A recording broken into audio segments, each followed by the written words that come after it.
Assalamualaikum warahmatullahi wabarakatuh. Sesi hari ini saya melanjutkan materi tentang hukum pembuktian, khususnya pada kajian mengenai sistem pembuktian negatif.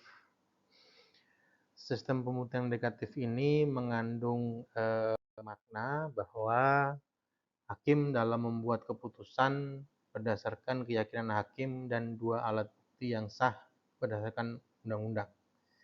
Sistem ini juga kita kenal dengan istilah teori pembuktian material, ya, karena yang dicari adalah kalau hukum acara pidana kita yang dicari adalah kebenaran material.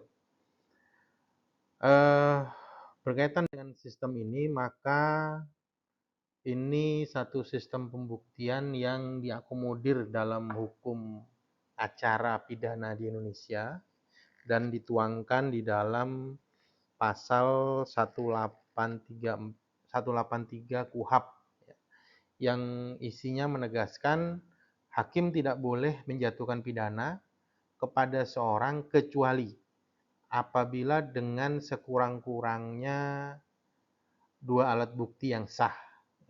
Dua alat bukti yang sah ini mengandung makna dua alat bukti yang diatur di dalam peraturan perundang-undangan. Kemudian lanjutannya, ia ini hakim ya, ia memperoleh keyakinan bahwa suatu tindak pidana benar-benar terjadi dan bahwa terdakwalah yang bersalah melakukannya. Jadi hakim dalam mengambil keputusan, keyakinan hakim itu disandarkan kepada dua alat bukti tersebut. Dua alat bukti tersebut memunculkan pengetahuan yang pertama bahwa tindak pidananya terjadi dengan dua alat bukti tersebut. Makanya dalam hukum acara pidana alat bukti itu seringkali disebutkan suatu alat bukti harus benar-benar terang, ya, bahkan seterang cahaya, ya, karena untuk memunculkan pemahaman bahwa pidananya terjadi. Dan satu lagi, dengan dua alat bukti itu memperoleh pengetahuan dalam diri hakim bahwa terdakwalah yang bersalah. Ya. Jadi bisa jadi ada dua alat bukti yang ternyata memunculkan pengetahuan bukan terdakwa. Ya, itu sangat mungkin terjadi di dalam proses persidangan perkara pidana. Nah, mekanisme ini juga diadopsi dalam ranah penyidikan. Penyidik tidak tunduk pada 183 ini, ya, tapi semenjak putusan MK 21 tahun 2014 yang memerintahkan untuk memberikan makna bukti permulaan, ya, bukti permulaan yang cukup, bukti yang cukup itu diarahkan kepada makna dari 183, sehingga penyidik pun sekarang tunduk untuk menemukan dua alat bukti, ya, sebelum menetapkan seorang jadi tersangka.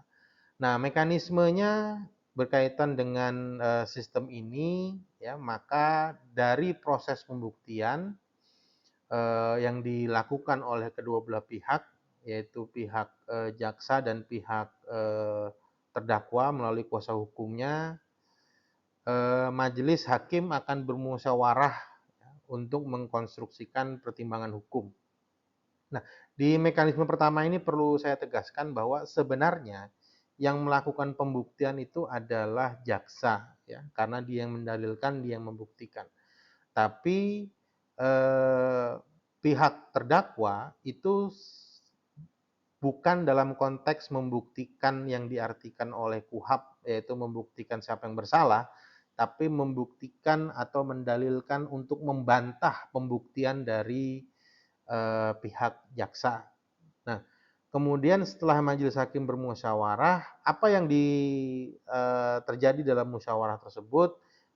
Proses penilaian terjadi di dalam musyawarah tersebut. Jadi menilai kesesuaian antara alat bukti dan barang bukti yang dihadirkan dalam proses persidangan. Nah, berbeda dengan sistem pembuktian yang lalu, ya, yang ada terlihat sistem pembuktian yang sangat sangat subjektif, misalnya conviction in time itu sangat subjektif, ya.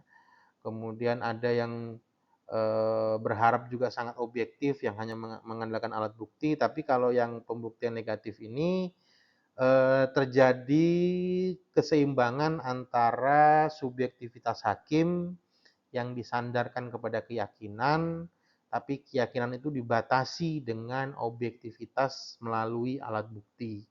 Nah, kenapa saya katakan subjektivitas hakim?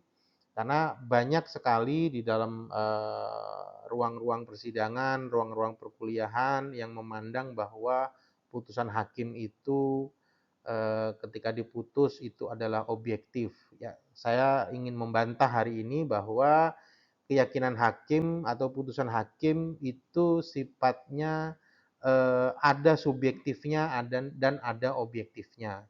Subjektifnya di mana? Subjektifnya itu adalah dari kata keyakinan, ya. Keyakinan itu berasal dari dalam dirinya hakim.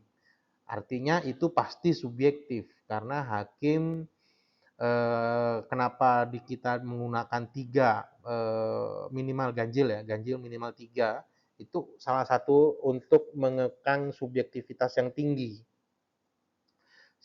Karena hakim itu punya cara pandang yang berbeda, cara memperoleh ilmu pengetahuan yang berbeda dari kampus yang berbeda, ya, satu sama lainnya, sehingga sifatnya masing-masing subjektif.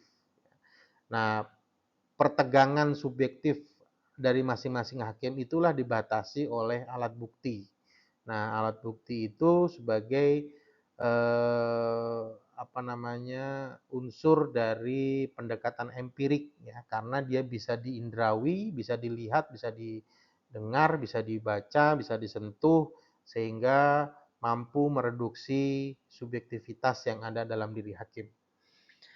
Baik, ini materi singkat tentang teori hukum pembuktian material atau teori pembuktian negatif. Nanti kita ketemu lagi dengan sistem pembuktian yang lain. Terima kasih. Assalamualaikum warahmatullahi wabarakatuh.